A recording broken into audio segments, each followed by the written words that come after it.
Hello and welcome to the Strategic Explainer. I am stepping in as your personal negotiation coach today. Look, if you're an experienced professional, you already know the game completely changes once you reach a certain level in your career. We aren't here to rehash the basics. We are here to take absolute command of your true market value. So let's dive right in and make absolutely sure you never leave money or structural power on the table again. 13%. Now, according to a massive global Gallup poll that looked at over 200,000 employees, only 13% of people are actually engaged at work. 13! That tells us something really fundamental. Just securing a job offer? That is not the real victory. I mean, simply signing a contract doesn't mean you've won if you end up in a role that just totally drains your energy and stifles your potential, right? And that really brings us to the big question. Why do highly competent, brilliant professionals end up settling for less or accepting the completely wrong terms? Well, as your coach today, my main goal is to help you fix this exact blind spot. Think of this explainer as your personal toolkit designed to totally recalibrate how you view and negotiate your next major career move. Section 1. Way beyond salary. Okay, here is the absolute golden rule for high-level professionals. Amateurs haggle almost exclusively over base salary, while true executives negotiate for the resources and the structural power they need to guarantee their long-term success. Let me give you an example. Think about an executive interviewing to be the CEO of a steadily declining nonprofit. They offered him a really solid salary, and he knew he could have squeezed them for more, but he stopped. He paused his immediate financial demands and asked himself this incredibly vital, forward-looking question instead. What are the tools I actually need to be a success 3 years from now?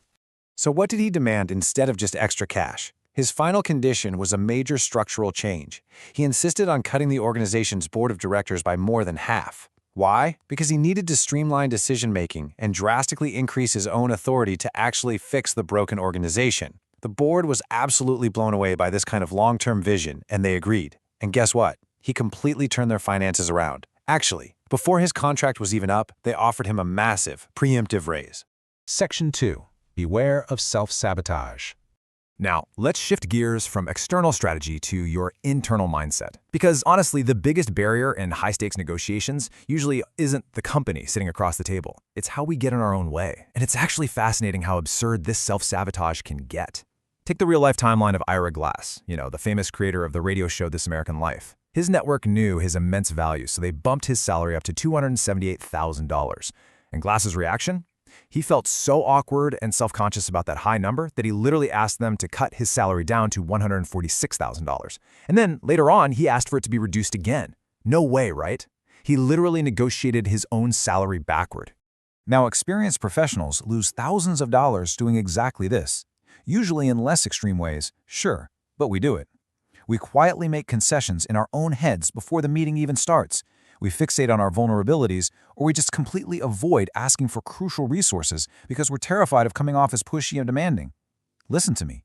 Never, ever make the first concession internally without giving the other side a fair chance to actually speak. Section 3. Create your scoring system.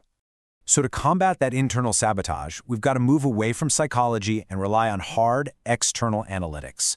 And we do that by adopting a really practical framework taught to Harvard MBAs. The reason we need this math is because of something called the vividness bias. It's basically our human tendency to be totally blinded by flashy, high-status information. For instance, hearing an astronomical salary number or an incredibly prestigious company name can make candidates completely ignore less glamorous but super valuable details, like a miserable 2-hour commute, or just a total lack of autonomy. This is exactly how brilliant people end up accepting miserable jobs. We absolutely need data to overcome it.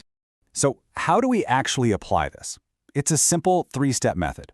First, list every single variable in the offer. We're talking salary, health benefits, remote flexibility, vacation weeks, the whole shebang. Second, unfold the possible options for each of those variables.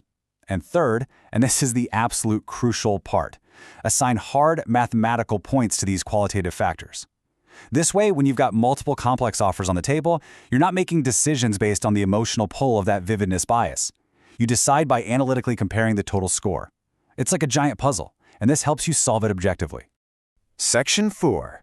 Tactics for inflexible offers. Of course you are going to hit roadblocks. especially at large traditional corporations that use rigid compensation bands, where recruiters will swear up and down that the package is entirely non-negotiable. But as your coach, I'm telling you right now, we never accept no as the end of the conversation. If the base numbers are genuinely set in stone, fine. We extract value from the margins, probe for flexibility on your start date, and ask for perks in return. Most importantly, analyze the long-term raise trend lines. A slightly lower initial offer at a company famous for aggressive performance raises, that often beats a high starting salary that just stays totally stagnant. And finally, get creative on how your total compensation is divided. If the base salary absolutely won't budge, ask for signing bonuses or student loan repayments instead. Section 5. Collaboration and competition. Now, this brings us to the actual behavioral choices you have when you finally sit down at the table. Because believe it or not, your demeanor directly dictates your financial outcome.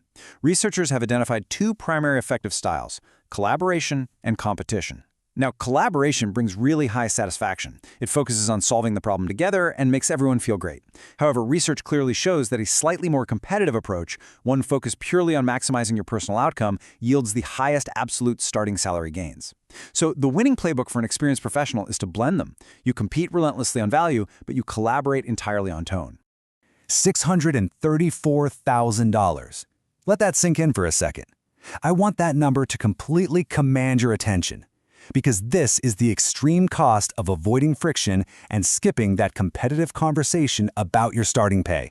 This brilliantly illustrates the underlying math. Think about it. If you get hired at $50,000 and your peer negotiates a small bump to start at $55,000, assuming standard annual 5% raises over a 40-year career, that initial $5,000 of courage compounds into a staggering difference of over $500,000. Failing to advocate for yourself today literally exacts a monumental financial toll by the time you reach retirement. Section 6. The new transparency. All right, this brings us to the final element of the modern executive playbook. The landscape we operate in today is simply not the same as it was 20 years ago. Historically, negotiation happened behind closed doors, in total secrecy, right?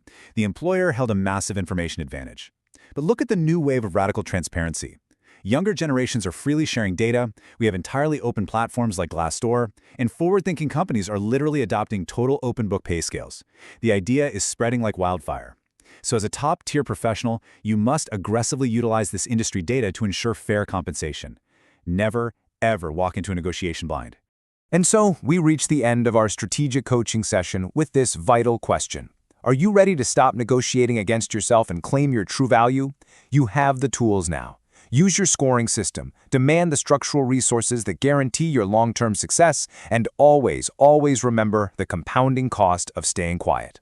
Thank you so much for joining this explainer, and best of luck on your next major career move.